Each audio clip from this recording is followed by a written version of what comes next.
Welcome back to the Miles Ahead podcast with Heath. And Olivia. Today we're going to talk about the 100-mile mindset. What kind of thoughts go through your mind during the race, how to keep yourself in the fight, and kind of what we do with that. How to get to when you're halfway through and like, oh man, there's 50 miles left. How does that not feel impossible? All the fun things. He plays some mental gymnastics. A lot of mental A gymnastics. lot of mental gymnastics, so things like that. We hope that wherever you are listening now, you're having nicer weather than we're having. It's been a gross week. Right. And next week's going to be also another gross week. I love the winter. Yeah. This morning it was raining and like 35 whenever we both ran. We both ran with different friends. Then went to church. After church we went to the climbing gym, and on the way there we were about 10, 15 feet from getting an accident. Car came up behind us on the left lane. I think they overcorrected. I think they went too far to the left and overcorrected. Yeah. Completely spun out in front of us and hit the Jeep that was in the lane next to us. So it was a wild experience, I can tell you that much. Absolutely. So I was so glad that it went from rain to snow. I feel like it always starts snow and then goes to rain. Yeah. So like this morning when it was raining, I was like, how's it going to turn into snow?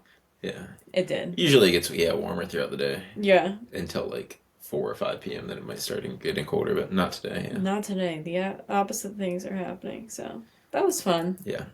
I'm not a weatherman. I just think I have to throw that in for legal reasons. Yeah, I wouldn't identify as a weather woman either, but I am somebody that frequently checks the weather for running purposes, for sure. Cool.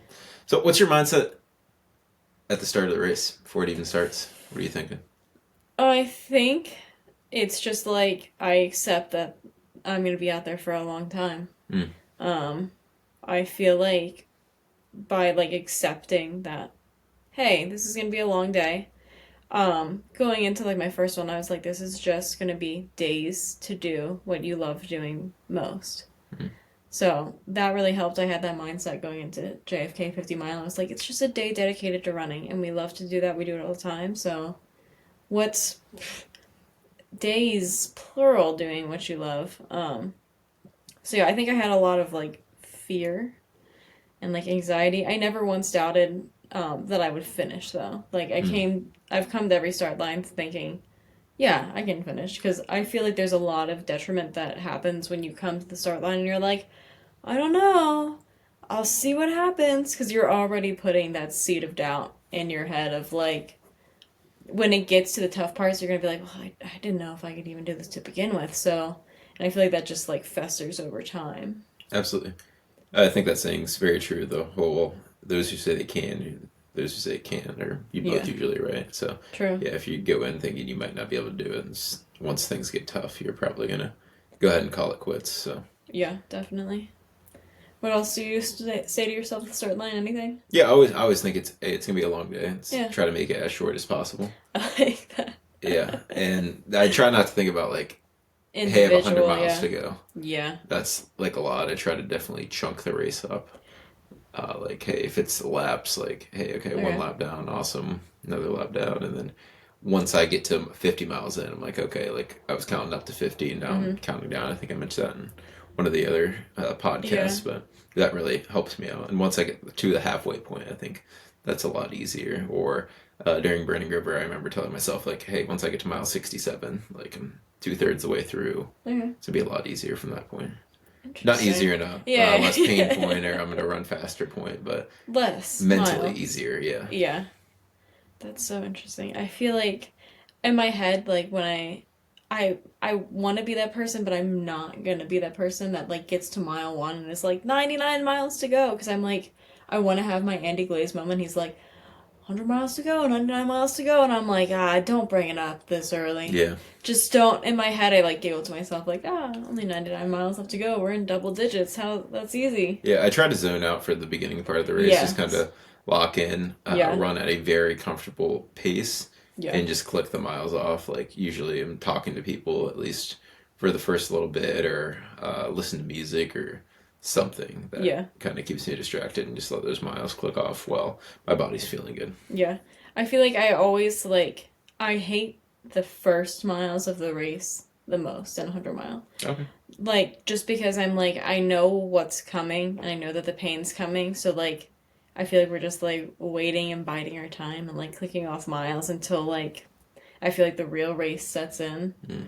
Um, because you're like, all right, well, and I feel like those miles are like the most boring. I don't know, because like you don't have a pacer yet. Nothing interesting has happened. I don't. Sometimes interesting things happen. Like, hey, Rabbit Raccoon, I come out of the start line a minute late, and I'm like, why is everybody running back towards me? Yeah. So, thank you yet again for leading everyone the wrong way. You were just waiting subconsciously. You just wanted me to catch up. You just wanted me to catch up with everyone, and I really appreciate that you were looking out for me before you even knew me. No problem. So. Thought I could do that for you. But yeah, I don't know. I feel like the first 30 miles usually go by and you're like, okay. Mm-hmm. And then you just can't think 70 miles. No. Yeah, I go as long as possible or try to like forget what mile I'm at. I did that a lot at Devil Dog. Or I'm like, hey, I'm getting my pacer in this many miles because that's like a shorter time frame to I like that. think of. And it's like, oh, once I got my pacer, things are going to be cooler because I'll have someone to talk to. Or... Yeah. I feel like just like not freaking yourself out because I feel like a lot of people's nerves set in, especially during your first 100, is like the overwhelming thought of like, I'm 20 miles in, 80 left. Oh, I'm 21 miles in, 79 miles left. So zoning out and like doing whatever you can and just kind of like relaxing, I feel like has helped me a lot. Or just like watching the course, taking your time, doing whatever, or locking in like Heath does. I think it's important as well, and I think a lot of people forget about this. They're like, oh, well, I don't need to take in nutrition or fluids early because I feel fine. Yeah. And one of the things I always do is make sure that I'm pretty much taking the same amount in from mile 1 to 10 as I am from 90 to 100. Yeah. Or from 50 to 60. Because if you get behind on nutrition, trying to catch up's a lot harder. I've been there and don't do it. Yeah. Don't do it. It's not a fun time. It makes for a very bad time. Makes for a very sleepy, slow race too. Mm. When you just hit the wall and stay on it for a while, it's hard to climb back up from that. Yeah. So say, all right, we're 30 miles in. How does 30 to 50 usually go? Because you're most times no pacer yet. You know, those are just like, I feel like Burning River, those were still early morning date hours for you. Yeah. I guess at that point I'm just focused on getting halfway done, getting to mile 50. That's fair. Just still keeping up on my nutrition, just being relaxed. I don't want to push myself too hard at that point, but I want to definitely run the parts that are runnable, and then just if there's any hills that I need to hike, just hike those and kind of be strategic when I do that. Yeah. How's the body feeling usually around now? 30, I'm usually fine. I think it's usually around like 40-ish. Okay. High 30s that I'm like, okay, I've been running for a while. Like, hey, I'm going to start taking some pain meds. Okay. Yeah, how early and how late have you taken pain meds during 100? I think I usually, start somewhere around like 37 to 40, depending on where aid stations are. Yeah. If my body's feeling it by that time. Like, if I felt fine, I might hold off till 50. I might have held off till 50 at Burning River. Okay. Not quite sure, but... I don't think you did, based on things that I was receiving back, unless you dropped a lot of pills. Oh, okay. Would you recommend any sooner than 30 taking pain meds? No. You should suffer a little bit, and then it's kind of like... Yes. Even if it's not actually helping you so much whenever you're taking... like pain meds, then I think it's just the idea of, oh, I'm going to feel better whenever I take these. And hear me out, once again, not a doctor either, surprisingly. So don't take my medical advice or don't take pain meds based off what I say. Like, consult a doctor, whatever the legal jargon is. I would recommend, if I were a doctor, of which I'm not, hold off for as long as possible. Yeah. Because it is a nice, like, mental pick-me-up when you do take it. I don't know, I just feel like in my head I have, like, pain meds correlates with stomach pain. So I try for as long as possible. Here's the thing, you also just don't eat anything. So if you're taking pain meds on an empty stomach, your stomach's going to hurt. Yeah, that's fair. You live and you learn, you know? It's all you don't, though. Hey, I've been doing much better with that, so, you know. Progress is progress, as they say. Yeah, no, that's fair. Yeah. Yeah, I would say mile 30, I'm still feeling okay. Mm-hmm. Mile 40, depending on the race, I can still be okay. Um, Rabbit Raccoon, by this point, I was mentally really low already, which was really discouraging, but my feet were just falling apart. To those running that race, if your feet don't do well with water, avoid the creek. My feet were scary and it made the beginning parts of that race feel really slow Mm. and really discouraging. So, know your body. And also, garbage bags don't work that well going through creeks. Found that out. Don't try it. The creeks taller than the trash bags. And I wasn't the only one with that idea too, which made me feel a lot better. It's quite an idea, and like if it It would have is quite worked, an like idea. hey, it would It have would been have like been a really good idea. cool. But yeah, I think I needed 2 separate trash bags and then to just walk really lightly. yeah. If the creek was shorter, it would have worked. But like by halfway through, I was like, oh, feet are wet. That's okay. It be what it be. Hmm. So yeah, I feel like I'm just kind of like plugging along. After you get the first 30 miles done, yeah, I'm like, all right, it's X amount of miles until I get a pacer. I'll have a pacer by this time. Like the next time, like if it's a loop, I'm like, maybe the next time I'm here, I'll have a pacer with me. Like things like that help break it up for me too. Okay. That's what's nice about a loop too. What about like whenever you do hit low points? Because it kind of comes maybe at different Early. levels for everybody during Um, races, but I feel like everyone has some low points in a race. I feel like I try to change what I'm listening to, like maybe put on music. Hmm. I also feel like the first 30 to 40 miles, I'm trying to like zone out and listen to an audiobook. Hmm. But sometimes if I bring that back, like if I'm chatting with someone, I'm like, all right, maybe just like zone out and like listen to his audiobook. I call people, like I'll call my parents, I'll call Hannah, call you, and just like try to like chat and take my mind off of it. Just because that helps me not think about the pain that I'm currently in. Hmm. I feel like, I don't know, I feel like I've been at so many low points in so many races that I just expect it at this point, but just moving forward. I think it's something you definitely should account for, and like you Oh, just said, yeah. like moving forward, I think's the most important thing. Like if you're in a low point and you stop at an aid station for 30 minutes or 45 minutes, I don't think you're mentally gonna get too much better. Yeah. Because you're gonna be like, okay, I sat here for 45 minutes. I'm still at the same mileage, I and think now it's, I have less time to finish. yeah, I think it depends on your runner too. Like, Mm. I called Maitland, my crew chief at Rabbit Raccoon, like 4 miles from mile 50, and I said, I'm, I need a reset. Mm. I need to just reset, and I didn't really go into detail. It's just like we need to do something about my feet.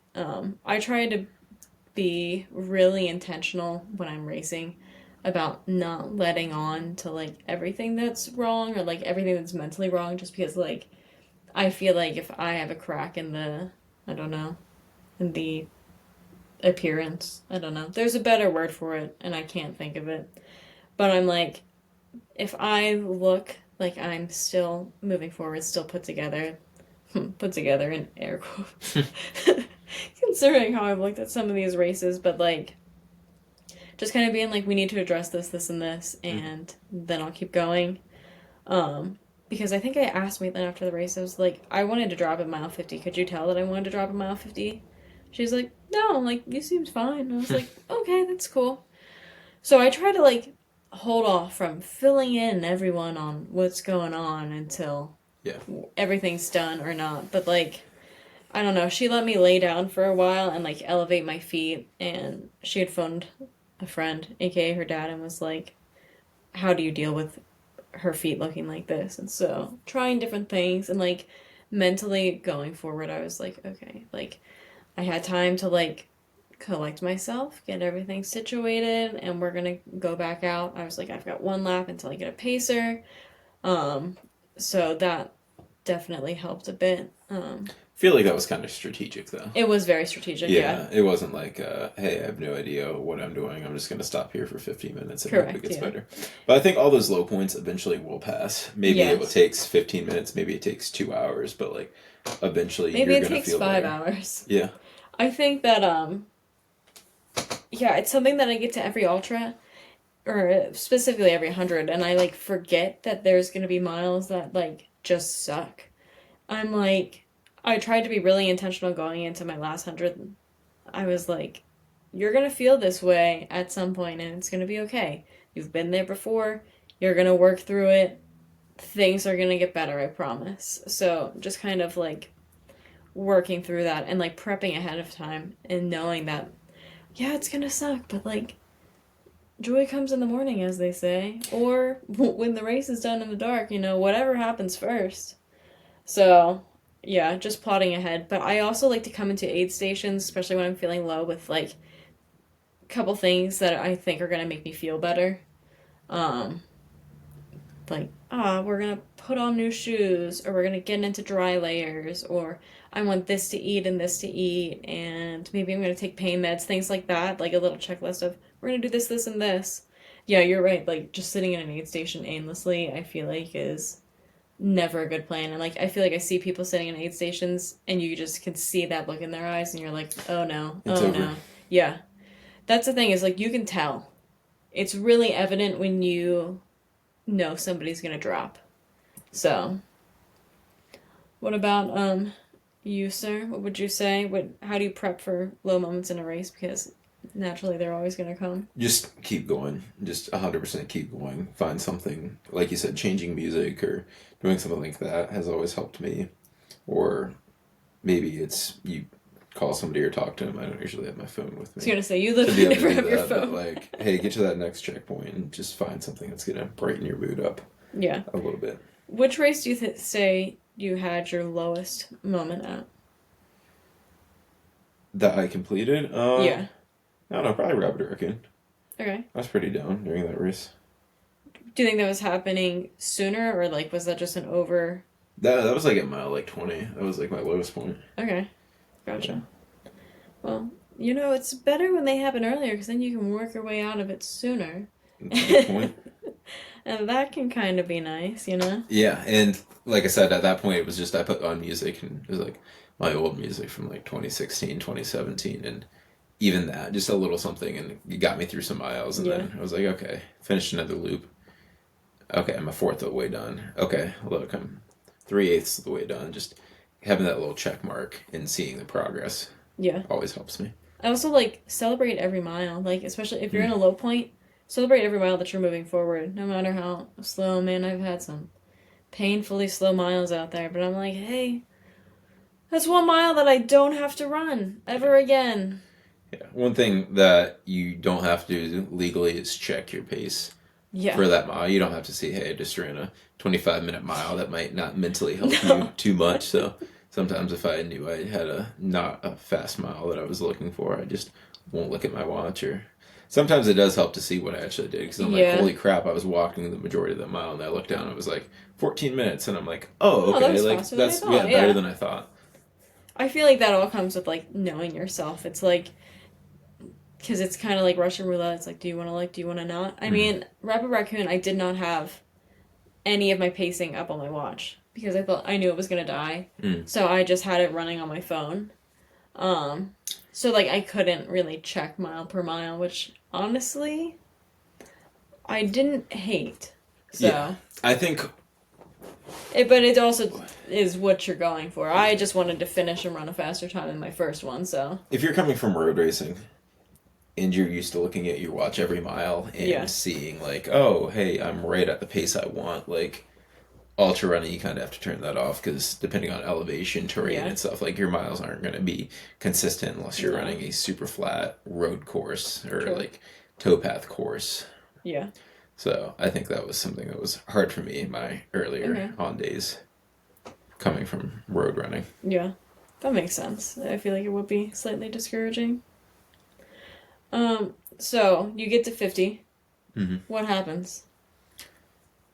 I just feel so much better once I get to 50. Interesting, Counting down, okay. another 50 miles to go.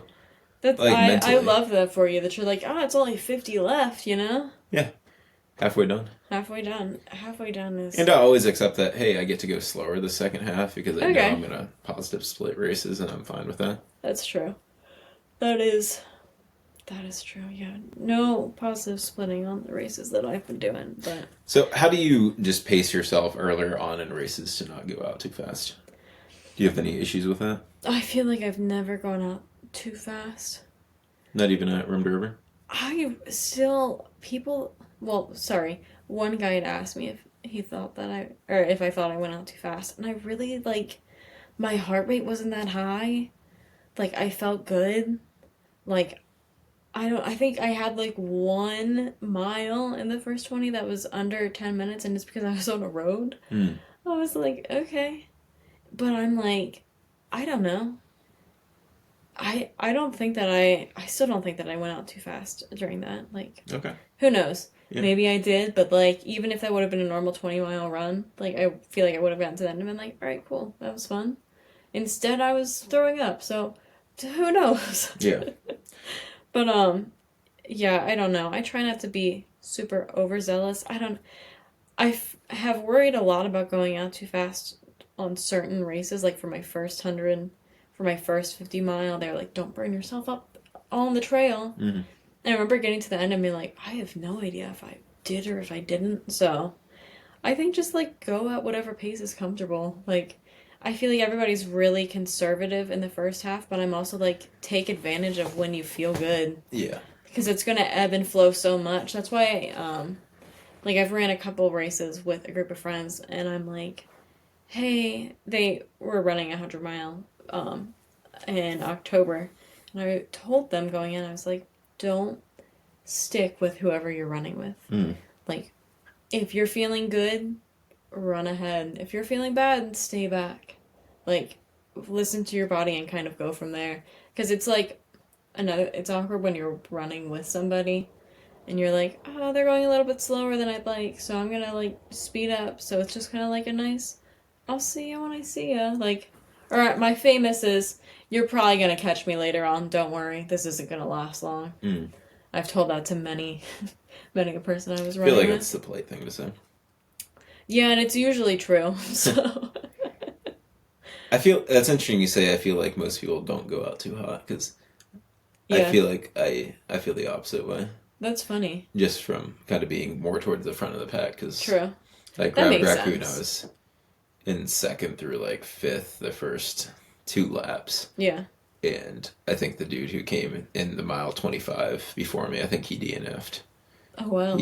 Which he went out pretty fast. I think Yeah. probably we was split like I don't know, less than 10-minute miles the first 2 laps Okay. on that course, which is decently fast. That is And decently fast. there's multiple other people that were like ahead of me the first lap, and I was cruising. I wasn't going super fast, but Yeah. like I'm like, okay, I know I should be around this. So like, unless these people were really in shape to run like this consistently, like Yeah. they're probably going out That makes sense. too hot. In the majority of time, which this could be a couple different reasons, I think it's usually males that go out way too fast. Yeah, that's fair. I just think I don't know competitiveness kind of or I don't know. Yeah. That's majority of times, even in road races, it's always dudes who go out way too fast that I've seen. Yeah, I don't know. I feel like when I first got into the ultras, people were always telling me like, don't go out too fast. Like, save some energy for the back half. Mm-hmm. And like now that time has gone on, I'm like, take advantage of it. Take advantage of when you feel good, because regardless of how fast or slow you go at the start, or no matter how conservatively you start, the pain's still gonna find you. It's still gonna get tough. Like, I don't think you should go out and try to even split the whole race. I think you should go out faster than that, but you shouldn't be running. Your first 10 miles shouldn't be faster than your 50K pace. Yeah. Or your marathon pace. Like, so if you're going out that fast, you're definitely going to have a rough time later on. Would you say that there's been a race that you think that you've, like, blown up at? No, not, like, tremendously blown up. Because, like, I feel like I've heard that term a lot, and I don't know if it's, like, people talking about their legs or, like, their stomach. Because I'm like, all right, I get it if it's your stomach. Like, I've been there, done that. But, like, legs, I'm like, I don't know what they mean by that because I'm always like, yeah, you're going to be in pain unless you're like injuring yourself. The first year I did Eagle Up, that I was gonna do the 100 mile and do the 100K. Like my stomach blew up, and like Okay. I didn't run that smart with nutrition. So like I guess you could say I blew up there. But the Okay. 400s I've completed, I've ran like an hour slower on the second half of all of them, between an hour and like an hour 30, I believe. Okay. But I don't think I blew up. I Yeah, think that's yeah. kind of That's the average natural. depending on the course. Yeah, that's just kind of what normally happens. And I've never, to this point, been passed on the second half of a race. Okay. That's I've cool. definitely I've passed. I don't know. Some Well, well, Rapid some Raccoon, people. I was in the lead from 25 on, so Okay. didn't pass anyone there. Yeah. Burning River, I passed one the second half, Yeah. both years. So it's two That's people, and funny. then Eagle Up, I was in the lead pretty much the whole time. But Yeah. yeah, so like I've never blown up that people are passing me, and I feel like that's one of the reasons I try not to have that happen. Is it's like a Yeah. mental thing. Like Oh if yeah. you're having people pass you whenever you're up towards the front, it's like kind of mentally defeating. Like, oh shoot, like, and that's another reason why earlier on in races, like, I don't pass somebody unless like I know I'm going to be ahead of them. I I know like I that. want to Yeah. continue to go faster because like the jockeying back and forth sometimes can like still seem like, oh, someone's doing better than me, even if it's like not. And you're out there competing against yourself too, but like it still plays a toll on you if you're getting past. I feel like for the Yeah. majority of people. Um, would you say past mile 50, what does your crew usually do differently for you, if anything? Like, is there anything that you like later in a race that you don't usually like earlier? I might, depending on how my nutrition's doing, I might ask him to change something up. Like, Okay. if I'm having a harder time chewing stuff, I might go, hey, like kind of straight liquids and Mm-hmm. gels. Seth rolls out my legs a Yep. lot on the second half of races, and I use like some icy hot on them from time to time if Yeah. my thighs are hurting me. Those would probably be the only things I really change. Gotcha. That makes How sense. about you? I feel like I don't know. I feel like every race that I've done has just been so different. Mm. Like I feel like there's not been any consistency, which hey is what keeps things interesting. But so I'd say like I had the massage gun, but like Devil Dog, I said nope, I'm good. I don't know why I said oh no, I used it once, like 30 miles in, and that was it. Mm. I think like with my knee and everything, I was like we're not gonna try to. We're just gonna leave the legs alone. They're gonna do their thing, Yeah. and they did their thing. So And with that, with like the rolling out the legs, like I think that helps, but it might just be a more mental thing it helps than like it physically helping. But the icy hot, I feel like kind of numbs yeah. them for a bit, so I really do appreciate that. And if it's getting hotter out during the day, a lot of times I have them add ice to my drinks just to keep them a Yeah. bit cooler. One thing I don't know is like if the elites, like at Western States and things like that, I don't know if they do anything to their muscles during the race. I'm trying to like think at like aid station Mm. stops if I've seen any like elite athlete get rolled out or anything like that. Yeah, I don't know. I've seen on documentaries people doing it for like 200s and stuff, Okay. but that's a bit different. Yeah, true. Yeah, So if I anybody can't remember knows, seeing it. Yeah. let us know. Somebody out there in the world knows. Yeah. I mean, we'll be glued to our screens watching Western States this year, so maybe that's something I'll take note of this Yeah, I need time to make sure around. to ask off that. Yeah. Yeah, seriously. It's gonna be a big day. Yeah, absolutely. What about past mile 80, whenever exhaustion really sets in? How do you continue to go? I truly just think that I am stubborn in nature, and um, I at that point you just have to keep going.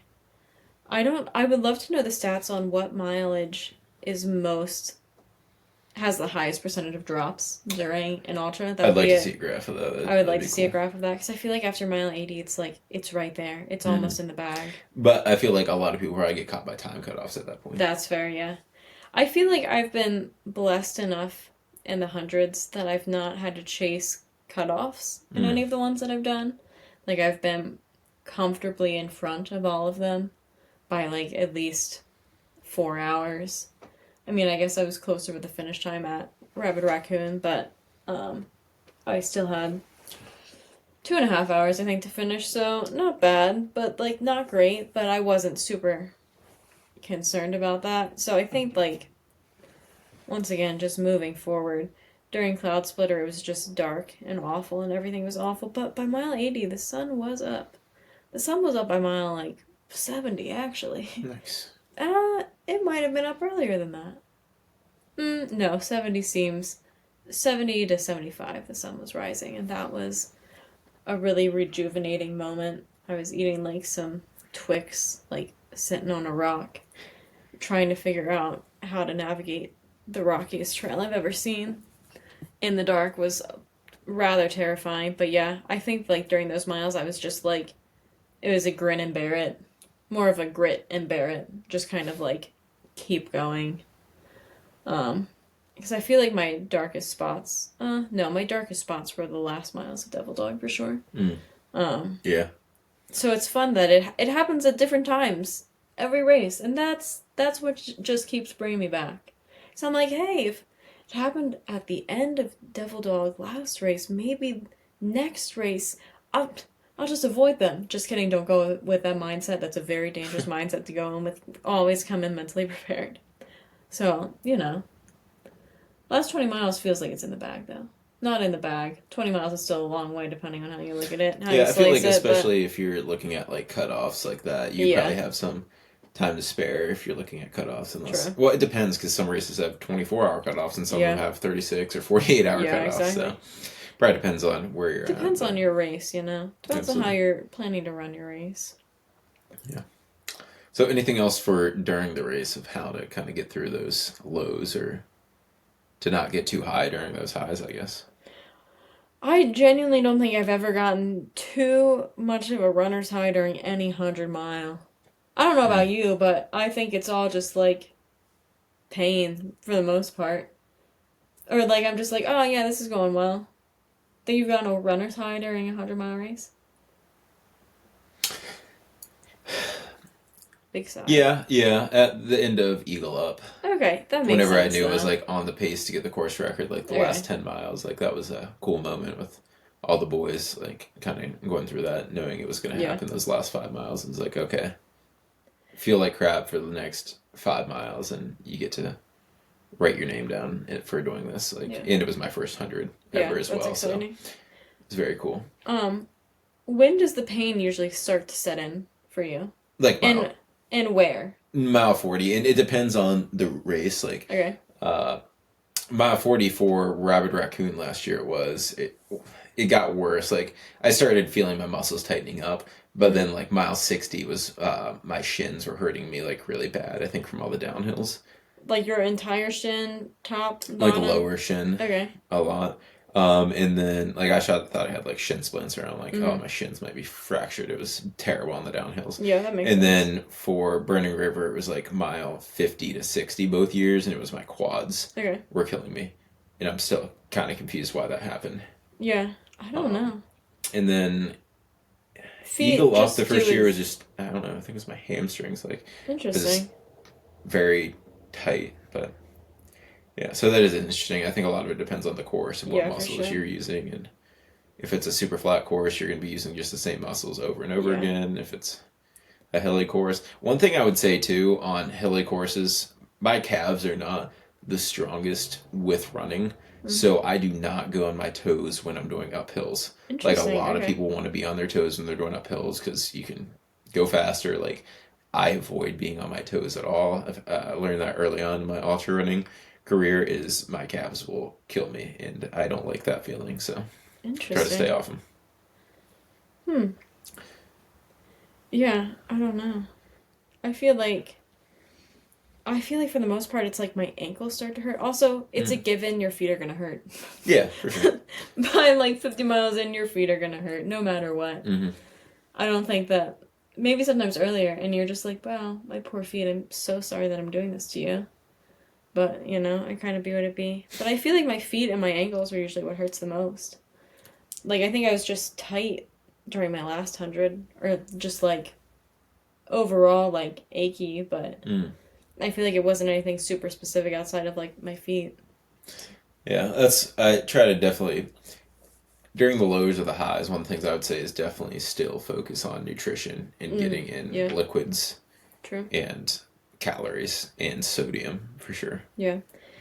Or, bring a special snack. Man, I loved looking forward to that slice of pumpkin bread. Mhm. I was like, I'm gonna have a slice of pumpkin bread and a cup of coffee, and man, I cannot wait. And then I'm gonna keep on running. It's truly like the little things Yeah. during 100. One of the things I would say too is like, depending on how fast you're running, the items you eat are going to be different. Yeah. If you're aiming for a 32-hour race and you're walking a lot of 20-minute miles, you're probably going to be able to have a lot more solid foods Yeah.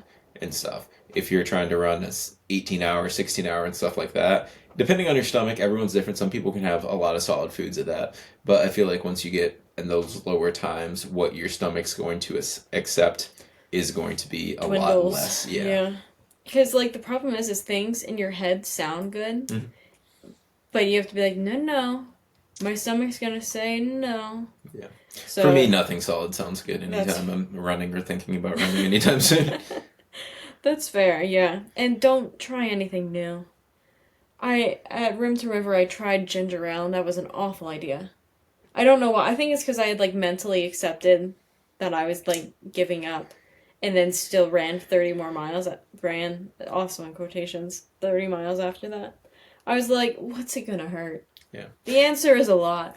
Olivia doesn't know how to burp. I know that sounds very random to 90.9.999% No, it's not. of people, but she just doesn't know how to burp or Yeah. what like burping is like, so she can't have carbonated things. So her having that carbonated ginger ale was a rough time on her. It was a rough time. So yeah, even if it sounds good, sometimes like save it for after the race. Those M&Ms after the race. I honestly don't think. I think that's a bit overrated if you're just trying to finish. Like, That's true. I think trying things, if you're everything else sounds gross and Okay. it's, hey, I'm gonna eat this and I'm not sure what it's gonna do to me versus eating nothing, I think you That's should eat fair, it. yeah. No, that is a good point. Like, Eat something's something better over than nothing, nothing. yeah. But like, And if you're already in the hurt locker, like, what's the worst that can happen? You hurt more? Yeah. Because I have a vivid memory of leaving an aid station at Rabbit Raccoon, and like my stomach already wasn't doing great, and I left with like a blueberry Pop Tart and a banana protein like smoothie and like some type of candy, and I was like, oh, this all tastes so good. Like 4 miles later, I was like, oh no, everything's awful. I've heard multiple people say about eating protein bars or like having things with protein during ultra races, and I'm just like, that's interesting to me. That is I interesting don't to me. like Yeah. your body's not going to use protein as energy. It's going to help rebuild muscles after the fact, or help repair muscles after the fact. But like, I don't know. I just focus mainly on carbs. Like, obviously, you should get a little fat and a little protein in there too. But like, 90% of what you should be taking in is probably carbs or Yeah. somewhere around that. The majority of what you should be taking in is going to be carbs because that's what your body's going to Yeah. use to burn most efficiently. True. And if I were to point out one candy that does sit really well and stays not melted in your pack, it would be a Payday because there's no chocolate on it and the caramel like doesn't melt a lot. So I do sadly miss the days of having 20 Paydays in my pack, but I've learned, I've matured. Not that there's anything wrong with eating solely candy, but my stomach just says, please, Olivia, please put it down. Please have anything else. So, you know. So, what did you feel like after your first 100-mile race, the days after? I could not bend my ankles to Really? save my life. They weren't necessarily super swollen, but like I just like couldn't move them. I think because like the terrain that Cloud Splitter was, like it made sense, but I couldn't sleep the night after. I think that's a pretty common theme post 100. Like sleep's hard to find, Yeah. hard to get. What about you? After my first one, after I sat down after like 5 minutes when I got back up, like I couldn't put weight on my one foot. Makes sense. hurt very badly. So Seth carried me to the car. When I got home, I used like crutches to get in the house, crawled up the stairs, got in the bathtub. I definitely thought something was broken. Luckily, it wasn't, and the more I moved it around the next day, the more I could. Uh, it felt better, That's but good. I still like cried that day when I ran the next day. That makes But sense. super tight. After these more recent ones, like whatever was bothering me during the race definitely bothered me after. Like the ones that my quads hurt, my quads definitely hurt for the next week or so after, and the same with my shins. Like that took a couple weeks to feel better. Uh, but yeah, you're gonna be sore. And I Yeah. think just moving after the race is super important. Like the next day is like just walking around. Don't just lay in bed all day. Yeah. I promise you, it's gonna make it worse if you just lay in bed all day. I I've know it might feel good in the moment, but yeah. like you're gonna feel terrible a lot longer. Like I've done both, like stayed in bed all day post 100 and like walked around Hmm. some post 100. Walking around feels a lot better. You're like, "Oh, I am a person." Yeah. But yeah, you're going to walk funny. I walked pretty good the day after Rabbit Raccoon, which made me mad because I was like, "Wow, I didn't try hard enough." But I was Hmm. like, "Olivia, your stomach was trying to actively kill you for about Yeah. 15 hours, so that's why your legs are okay." I was sore the day after Devil Dog, but not. I walked okay. I was okay. So, question for anyone who's ran hundreds and ran marathons. After marathons, if I run it super hard, my chest is sore the next day. Like I Interesting. did an insane bench workout. Huh. And I think it's from like the breathing heavily and just really giving your all for that 3 hours or whatever. But I don't have that usually for ultras, Hmm. which I think it's just the intensity that you're running at. Yeah. Also, have you ever experienced any hallucinations? No. Me neither. Well, I've only been out there for 18 hours 18 and 6 minutes minutes. is the longest. Like, I feel like I probably would if I was out there for a long period of time. I'm not good on little sleep. Listen, if our one buddy can hallucinate during 50K, you could hallucinate during 18 hours, so anything's truly It was possible. 100K. What was 100K? Nick? Oh, not Nick. Oh. No. Ben. Oh, yeah. Oh, I guess two buddies have hallucinated Hallucinated. during shorter races.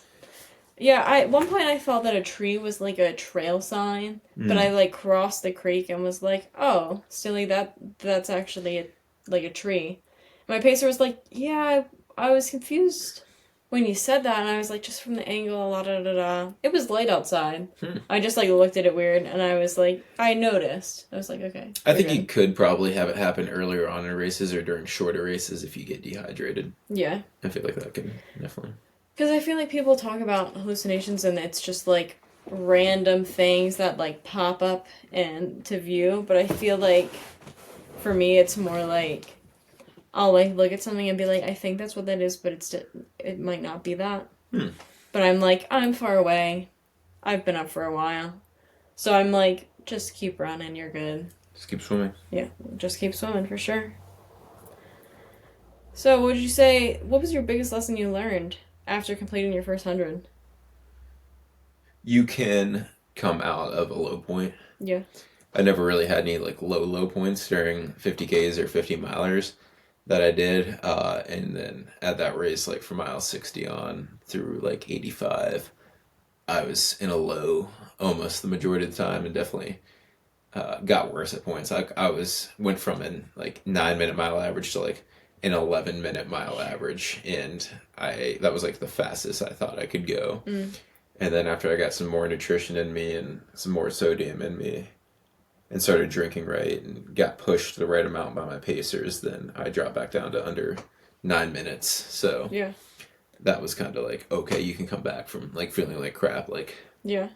which doesn't even make sense. Like if you're like, oh yeah, like you're gonna feel better from at mile 95 than you're gonna at mile 75. Like Yeah. it's like that doesn't make sense. Like your body's gonna be more beat up. Like, Yeah. but But your one coach said every you're getting stronger with every mile. yeah, Coach Library. Yeah, that's a nice sentiment. Yes, I don't necessarily always believe it, but it's a nice thing in the moment to make yourself believe, you know. I think that's the thing. It's like you have to believe You it. have Like to believe that, yeah, yeah. it makes you feel better. Yeah. Like maybe you're not getting stronger every mile, but Yeah. like if you're Mentally. here, that's pretty cool. If you are, Yeah, I feel like after my first 100, I was like, man, Joe Schmo can run 100 miles, because like that's truly how I felt about myself as a runner. I was like, I am just the most random person ever.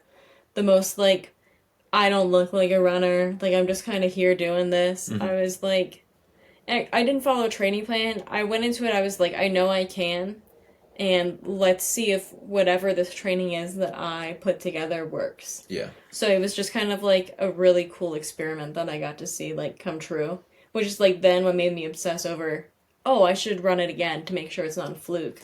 And thank goodness I did that because I met you, so it wasn't a fluke. So far, so good. Yeah, and I think people doubt themselves and don't believe in themselves a lot.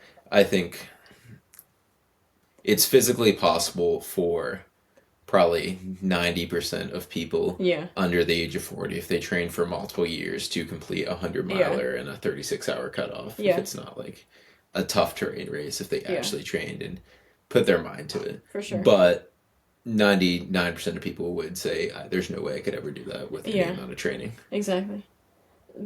I feel like it's so much more mental, and like we've talked about it before, that it's like we feel like you can fake it till you make it on like 50K, 50 mile, 100K, but there's something about those last 38 miles that like everything just gets really real. Yeah. A lot more goes into it the more miles you add. Oh, for sure. Can't even imagine past 100. So. But you know, people do it. And one day we'll be brave enough to do it, but we're still too young. That's what I'm telling myself. Maybe. We'll see. All right, anything else to add? Not that I can think of, no. Nice. I don't think I have anything else to add, too. So if you have any questions for the podcast that you want us to answer next time, please feel free to put that in the comments on whatever platform you are listening on. Yeah.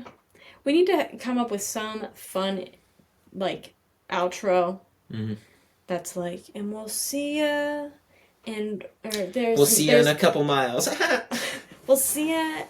Well, I don't know. Something like we have to have miles ahead in it, but I don't know. Enjoy the miles ahead. Enjoy the miles ahead. That's it. There you go. You guys, you didn't hear us just figure that out, so we're gonna sign off with our new fun little outro. Enjoy the miles ahead. And we'll see you next time.